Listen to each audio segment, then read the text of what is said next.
He made it through the night, thankfully. I woke up and he was still there with me. He's still pretty weak, but there's less fluid in his stomach. We don't have the money. I don't have the money. The other person doesn't have the money to get him more IV. So we have to make do with what we can. We took him to the vet today, and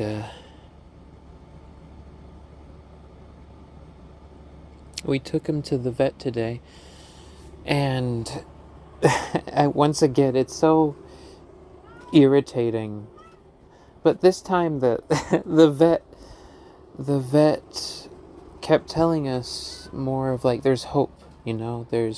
He's better than he was yesterday. His average temperature, even though he's a bit out of it, he's not able to walk to the litter box at the moment, and he pretty much goes wherever he is. That's how weak he is. So we don't have IV, so I stirred up the phosphate binder and some kidney health soft food into some broth, and fed a whole thing to him through a syringe, and then gave him his antibiotic. And now he's resting again. I found more ways to balance out, letting the others come out, the other four, and exploring stuff while keeping him comfortable and warm. But what I was saying earlier is it's irritating. We went to the vet, and it's a different doctor today, and they have a more hopeful tone overall. But then the other person kept trying to coax an answer out of them of like, well, what if he dies? What if he passes away tonight or in a few hours, and all that stuff. And it was just so irritating. And then coax the doctor into finally saying, well, he might die, and this is what we'll do if he does. And it's trying to get a more negative prognosis out of it. It's like, we already know that. Why are you doing it again? And the other person, like, I know what kind of person it is, but it's always fascinating and odd to watch as the other person, almost like a character in a book, starts explaining their motivations, expositing it to the nurses and the doctor, why they care, explaining why I care so much. This is what I care about, and this is how I felt, and this is how this reacted. And the person starts framing this a strange story, like it's like trying to gain sympathy. And you can tell that, at least I could tell, that the doctors and the nurses feel really awkward when when that person starts saying all the things that she says, and making all these like quirky like, know what I mean comments, and like, oh yes, I was so worried, and you know how much he means to me, and how much the little life, and it would be so sad if he passed away, and you know how cats are, and how they like to do this and that and that and that. And she starts going, and this person starts going through like a whole, as if the person, the person hasn't, but the way they talk makes it even more clear, like setting up a narrative as if the other people that are in the room wouldn't believe the person went through this, so it's like a trying to convince thing. It's really odd. It's really odd to watch. Even if you understand it, it doesn't like reduce the just okay. And even everyone else in the room is just like, why are you saying this out loud? Like, but it is a case with someone who doesn't really experience those emotions or those empathies genuinely. They kind of have to explain it to the person to the people around, just to make sure that they know that that's how they're feeling about it. And it's like, they know all these things, and we know that you probably feel that. You don't have to narrate if you really felt it. It's a strange thing. I'll just leave it be right there for now. But yeah, we got there, and they gave him anti-nausea and pain medication, but it wasn't enough to get him to eat, sadly. So we're probably gonna have to go later and get one of those things that helps increase the cat's appetite. Another thing that irritated me is that they weren't able to put in their side of the prescription for the FIP medication. Still, they weren't able to. Not even this doctor, and apparently the doctor from yesterday still hasn't done it. And it's going to be 2 days now of him being in this condition. And by the time they put in that medication, it's going to be 3 to 5 days from when they put it in. And now I'm gonna have to really call tomorrow and urge them and remind them to put in, the permission that they are giving it the go ahead to get the FIP medication. And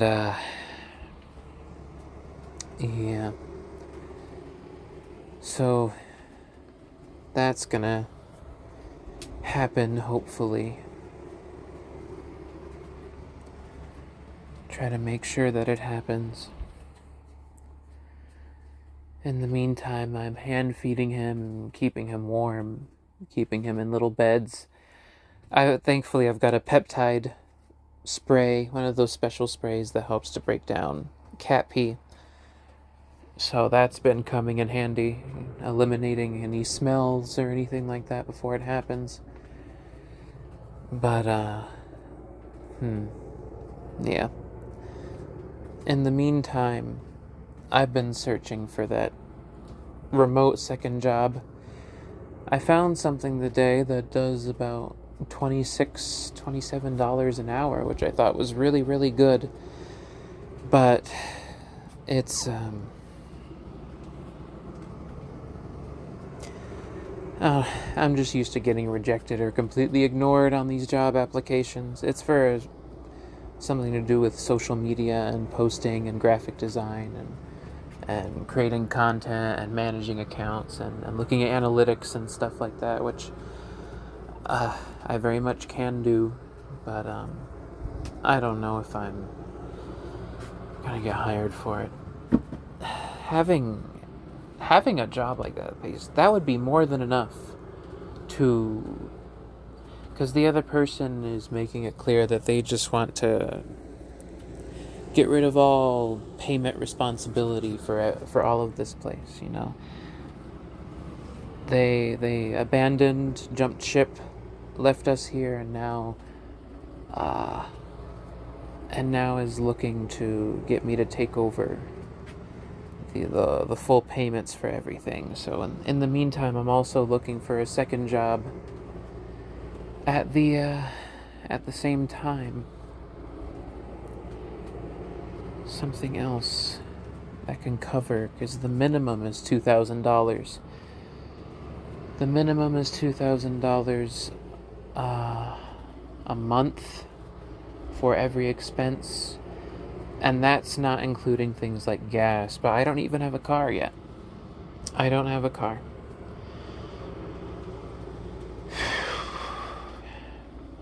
I work for 3 days out of the week, about 6 hours a day for $12 an hour. It's a nice chunk of change, but nowhere near enough to cover everything, and now I've got to make sure I'm here to absolutely keep Gon's health stabilized until we can get that medication. Of course, the other person, when they coaxed that question out, it just stressed me out even more.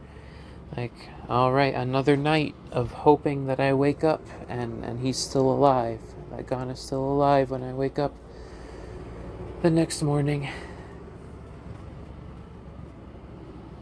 It was really sweet. His brother came and groomed him and licked him, and it was really sweet.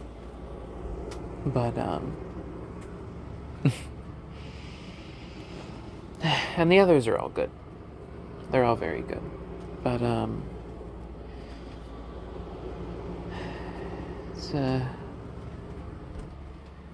so I'm just thinking about expenses. We don't have money to give him more IV. So he has to eat if he's going to survive, because we don't have the money to get him more fluid and nutrients. Unless the other person finds either an heart or means to provide for that, but I can't do it myself, unfortunately, at the moment. We just need that medication to come in. Oh. Right now he's just sleeping. He got a blanket wrapped around him. And a warmer to keep him warm. But,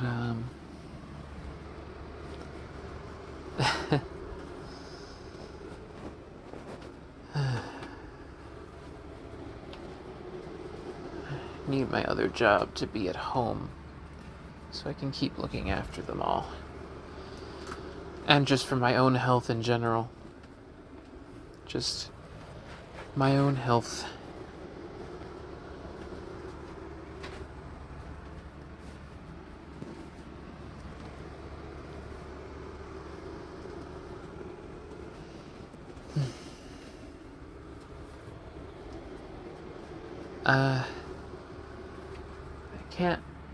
I can't really think of many other places to really look at the moment. But last night, my one very good friend, he stayed up with me for a while. I didn't want to be, miserable and looming over Gon the entire night just by myself, so I had him next to me while my friend and I did some screen sharing, playing some... Well, he was mostly playing, and I watched, and we talked and conversated, and I know Gon likes it when he hears my voice, so that helped him quite a bit as well.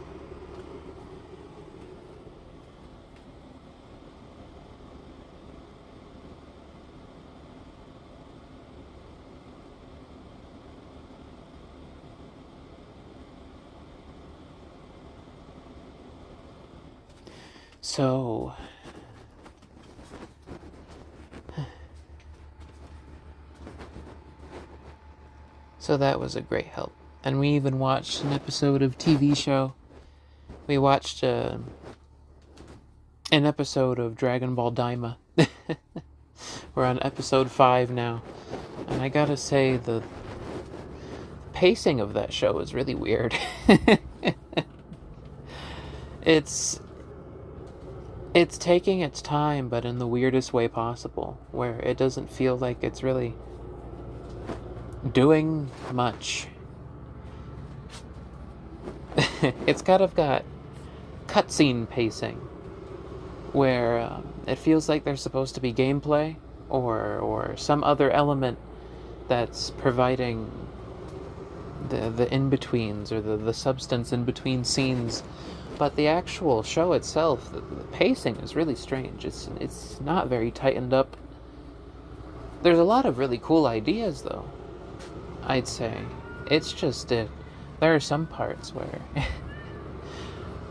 no, on one part I was incredibly tired after crying my eyes out.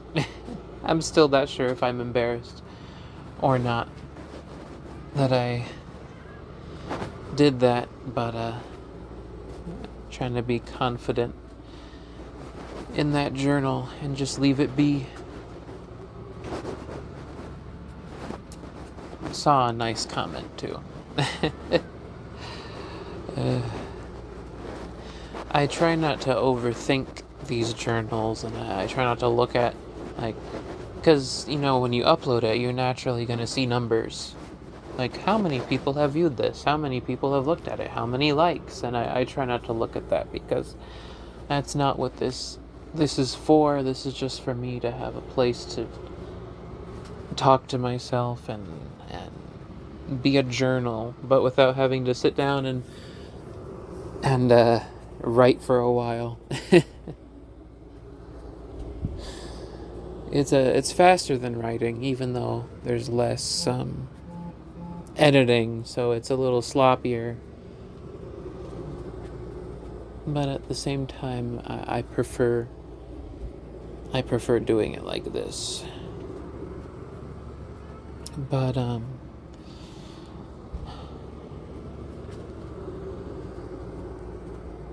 in between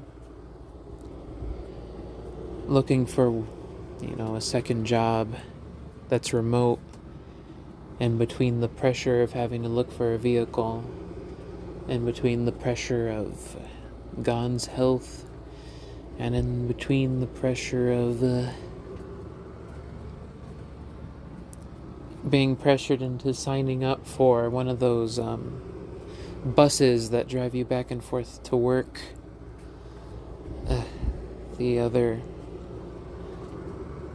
person making it clear that I'm a bit of an inconvenience to drive to work and back. The whole bus thing has me worried, because it's not a city bus, it's a specific program that does drive to work stuff, and it's a whole thing.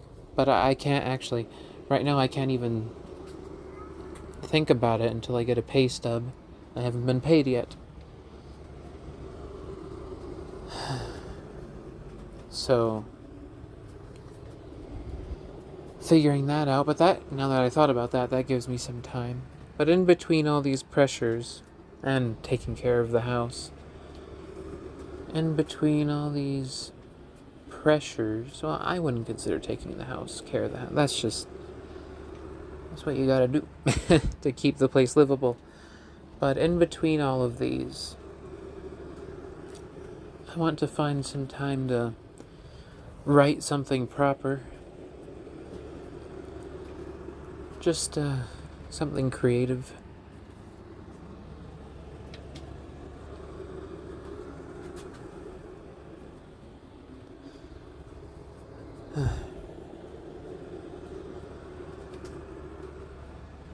I do, thinking about that show, Dragon Ball Daima, I do like a lot of the ideas that it has, and maybe I'll talk about it more in depth later when I finish watching it.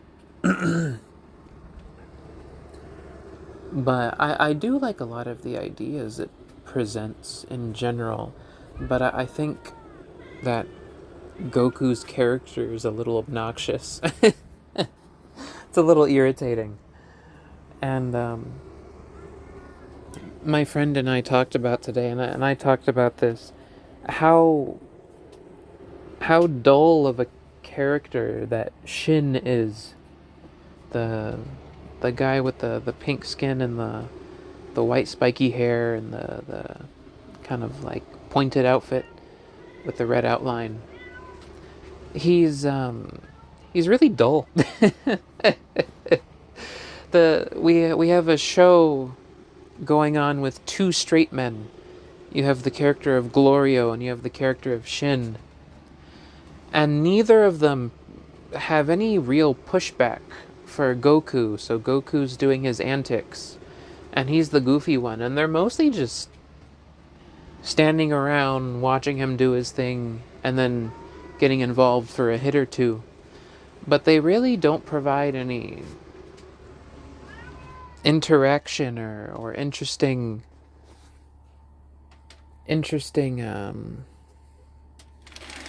dynamic.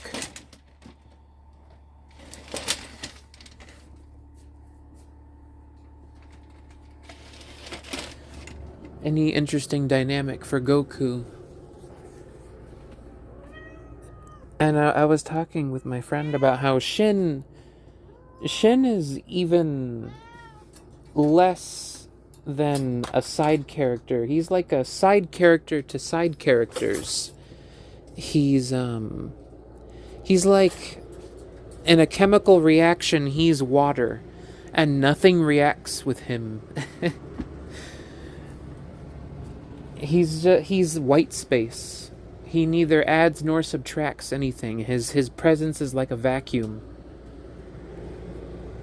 And that if you had someone who had who made the interactions horrible, or if you had someone who made the interactions better, either one would provide more substance than than what he provides in every scene that he's in.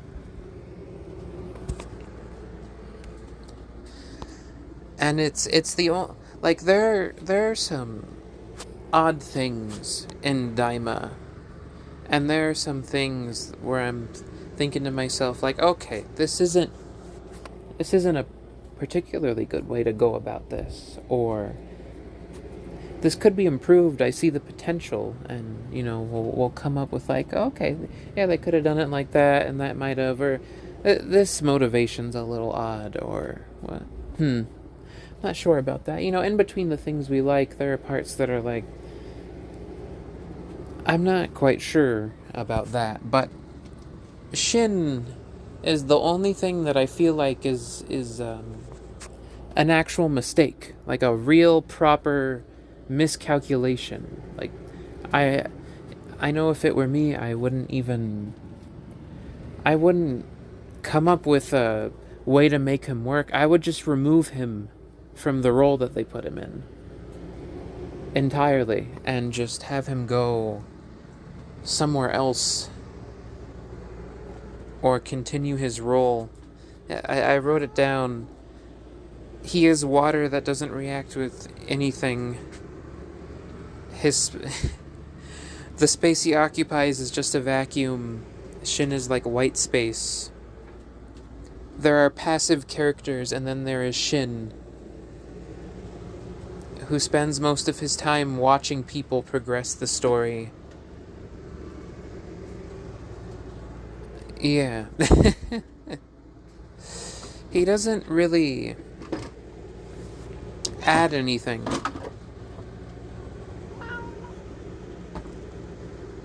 And I wrote it down here. It's not so much an ensemble cast as it is Goku and people to witness Goku doing things and to comment on them, rather than a group with dynamics. It's mostly just Goku acts, and there are people to watch and occasionally contribute to what he's doing.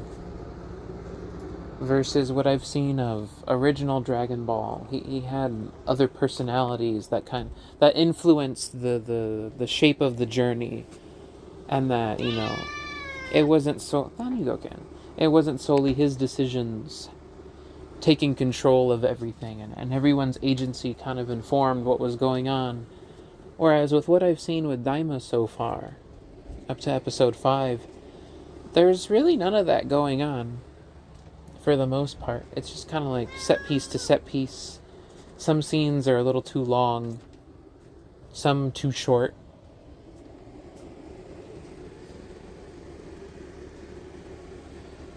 Yeah.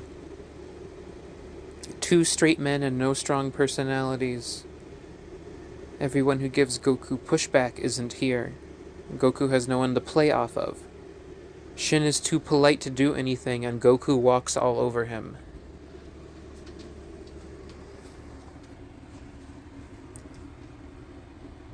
Everyone reacts to information with complete indifference or extreme befuddlement.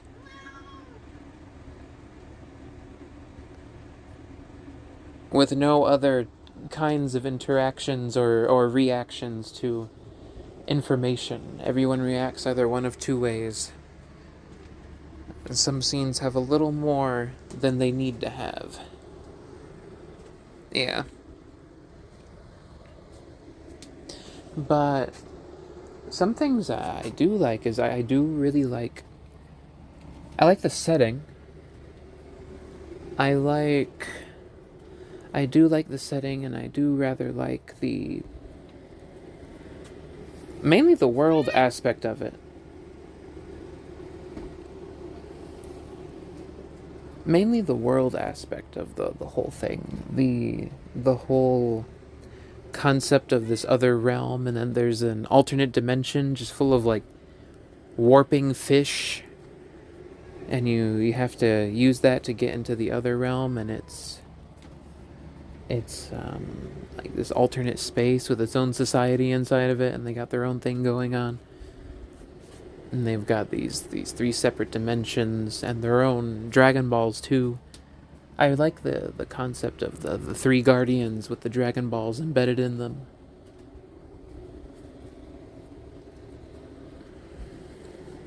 I think and I like the soldiers. It's very Dragon Quest like. That's how I would describe it. It's a very RPG type of story, which leans even more into the feeling of every scene being written like it's a cutscene almost.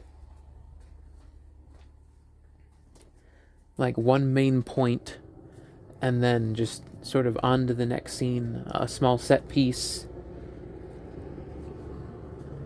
But it's a little loose. It feels like things haven't been tightened up. The story isn't super engaging at the moment.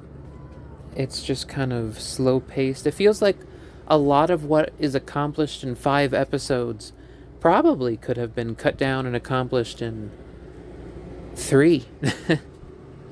2 or 3. But I'll have to see with what comes afterwards.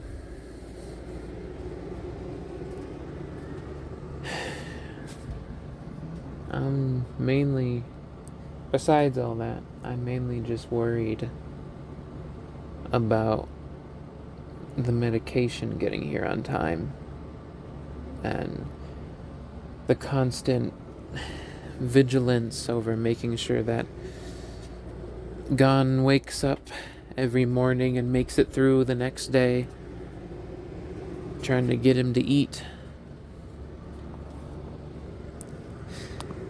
Almost every time I bring up a necessity of what he needs to live, the other person complains about it or reacts to it with extreme inconvenience.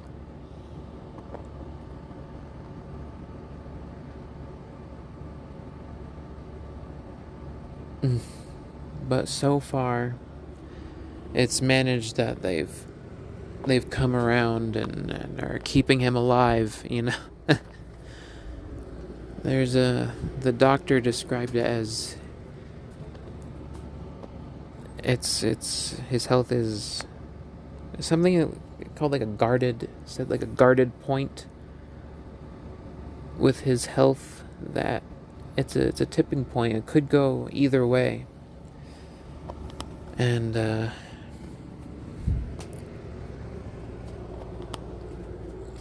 I hope what I did was enough to sustain him until the morning. You know, if a cat doesn't eat long enough, they start getting liver damage. And I don't want that to happen. When Killua got sick a while ago, it wasn't FIP, he just had some issues with his kidneys, and we got the kidney food and that got sorted out. He's been very healthy since. But that's what I did for him, is I held him in my arms and I syringe fed him saw food mixed with broth and medication. But Gon's going through his own thing right now. So there's not much more I can do for him right now. He's got to have the spirit to hold on a little longer.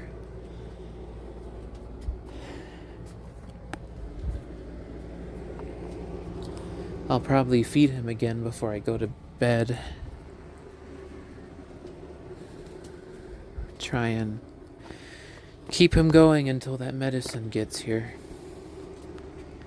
And once that happens, hopefully we'll start to see lots of improvement in his health.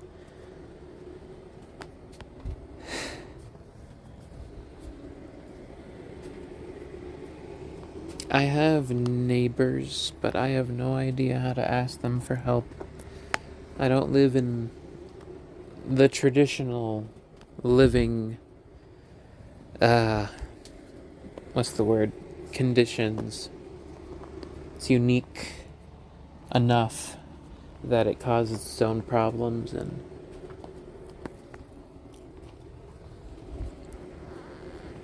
and if certain specifics of, of situations, things spread around here very quickly, they become, so I just have to be extra cautious with things going on and frame asks for help very carefully and in the right context. But,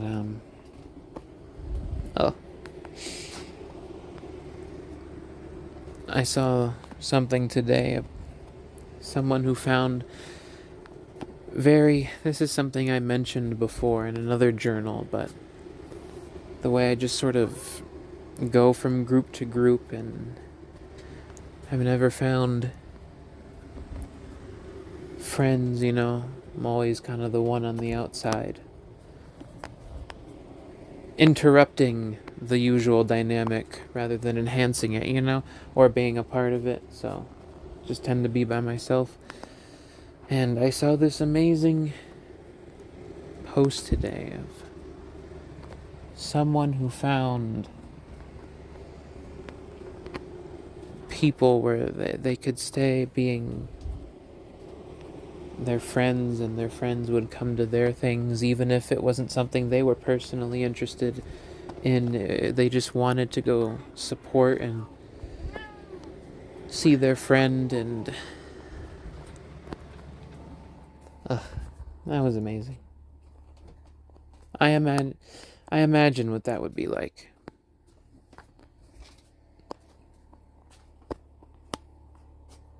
There's this thing I want to write and make, and the way it has one chapter written, one episode written, and one thing that was one of my the key philosophy behind it, the way I wrote the relationship between the main three, is writing it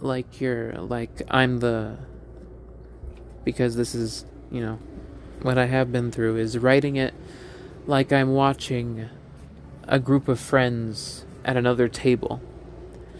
And it goes back to when I was in school, just sitting at a lunch table by myself. And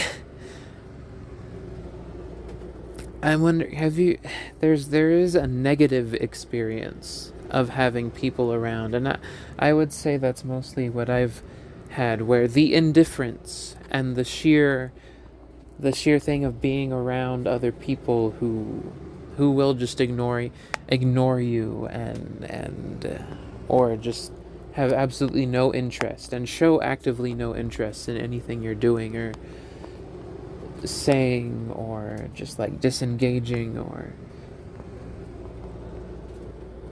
even if you superficially, are all there for the same reasons, yet for some reason there's just an absolute disconnect. It's the same thing, but in real life, as the other thing I mentioned, they'll use you as and I've been through this a lot, they'll use you as the person to tell all their worries to and rely on and lean on. But, you know, if you say anything, it's just like, oh, okay. And then they'll just look away and ignore you, or that kind of thing. And that's, at that point, you're below zero. You're in the negatives. It's better to just sit on your own and be confident in yourself and in your own company. And I've seen stuff like that, and that's what I got used to. Just being happy to be with myself, not needing other people to validate my time. And honestly, it was better to not be around other people in those situations. That's how I lived for a lot of years. Many, many, many, many years, and even mostly now as well. Is not looking to have other people validate your work, your worth, just enjoying your own company and loving your own work. Who did you inspire? Whose lives did you brighten with what you did? And mine.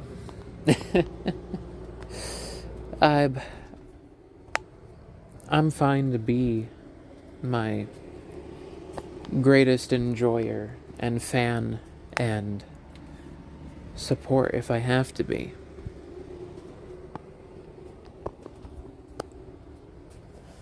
But that doesn't mean that I don't, and this is what I was going back to the lunchroom thing. How I wrote it is me just sitting there looking over at the other tables with the people who somehow seem to just have found it. They get it. And I've seen them. They even stay friends after high school and for a really long time. And I'm just watching them from the other table, seeing how they crack it up and indulge in each other's, jokes and things like that.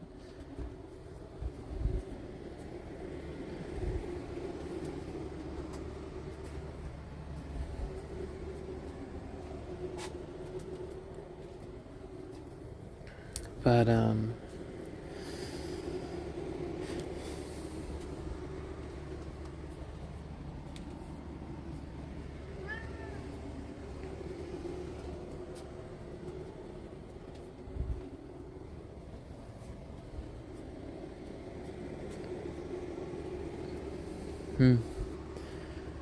just thinking about stuff that the other person has said, things where they make it very clear that when they had, quote unquote friends, it was the person would always dump them if they found out that those friends were inconvenient for them, or they couldn't dominate or control them or have some kind of advantage over them. And if those friends made that person feel like they didn't have control, then they would just leave and find some excuse as to how that quote-unquote friend hurt them or would hurt them or something like that. Start making up suspicions and paranoia to justify all kinds of stuff. With just leaving them behind. But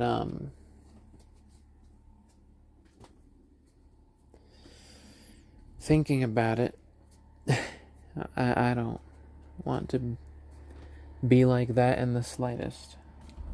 Not at all, not one way or the other. I want to realize and fully grasp what friendship is and friendship isn't. And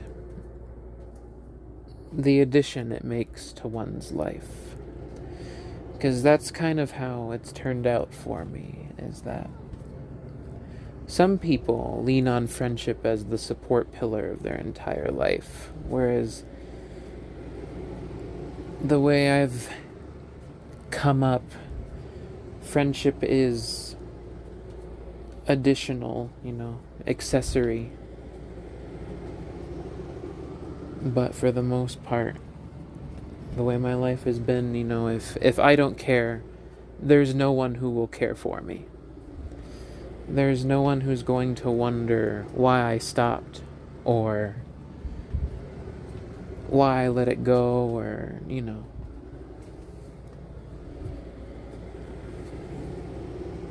But I imagine that you can have both. You can both be your own support and encouragement, and believe in what you're doing, and want to do it, and also have friends who believe in it, even if it's not something that they've ever seen or liked or watched. That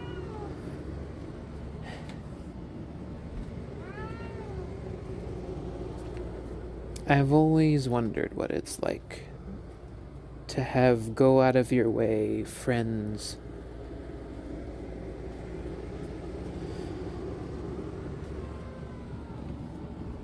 I tried to be that a lot of times.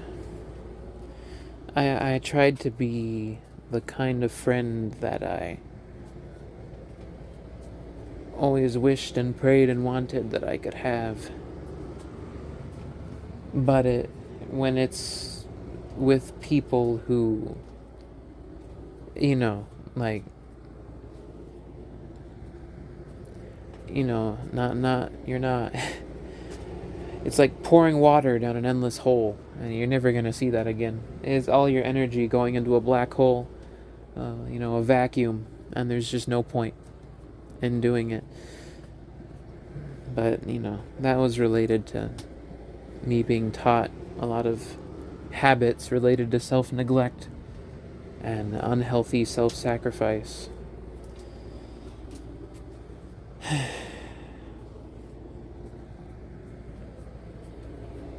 Now I've learned since then how to protect my energy and balance different relationships and things like that, and not to lose myself in them and set those kinds of boundaries. But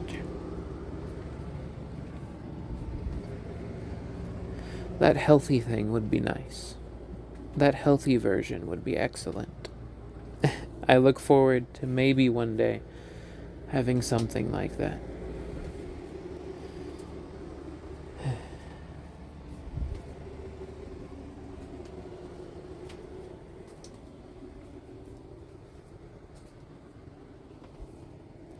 It's tough finding balance in a lot of things.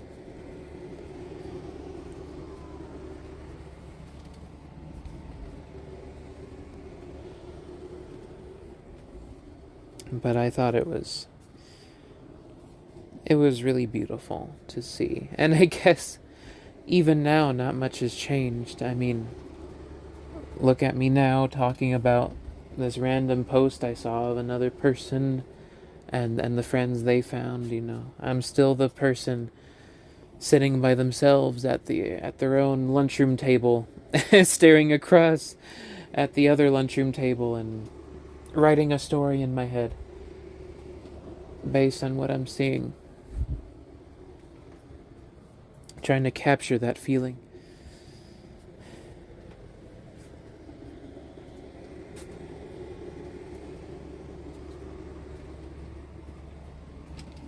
I remember the first day before I went to this place for that job that I mentioned before in a previous journal, that the other person, as they were in the car, they were describing, like, because with this kind of person I've got to be more neutral and gray and dull, because they latch on to any reaction or things like that. And they're just like, think of your happy place, that way you can be a happy person, and all that kind of stuff. But then they started critiquing, like, but don't let your happy place be something silly, or that would make you a fool, or laugh, or some kind of clown, and basically just started trying to manage another person's happy place that they wanted them to go through. Like, have a happy place, but don't have the happy place that I don't approve of. Now I'm just thinking to myself, like, a person's happy place is a person's happy place. That's not for you to decide what it's supposed to be. I remember that person when the last time I saw my one very close friend in person. Oh man, the other person treated both him and me so poorly, so very poorly. Just despised our every interaction the entire time. Anytime we would make a joke together, anytime we would, cut it up, or anything like that. Just looking down on us the entire time.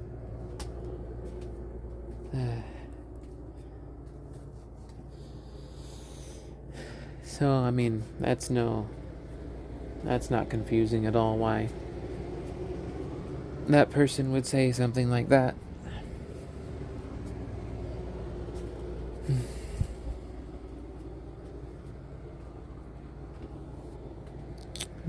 Well, I can't think of anything else to say right now. I think that's it for this journal. So I'll end it here and upload it and come back tomorrow, and maybe I'll have something more cheerful to talk about. Maybe I'll finish up my tirade about Metroid. One more thing I did want to mention is that last night, as I was holding Gon, he managed to do a couple of the things that are signs of affection. He rubbed my finger with his cheek. He blinked and winked at me even, and he stuck his face in my elbow under my arm. A lot of the times when I would hold him, he would try and get himself comfy by sticking his face into my elbow or my arm where it's really warm, and just leaving it there, and his face would just go, a little pop. And he would just leave it there for minutes at a time, and then he would eventually pull his face back out again, but not for a while. And he did that at least once or twice last night, which did make me very happy. And at least one time he would like go from spot to spot and lay down, and one of those times he was all the way on the other side of my bed, and then all of a sudden he with all of his body strength, he did a little flip over and flopped himself right onto my leg and just laid down on it and fell asleep. But that all made me very happy that he did that.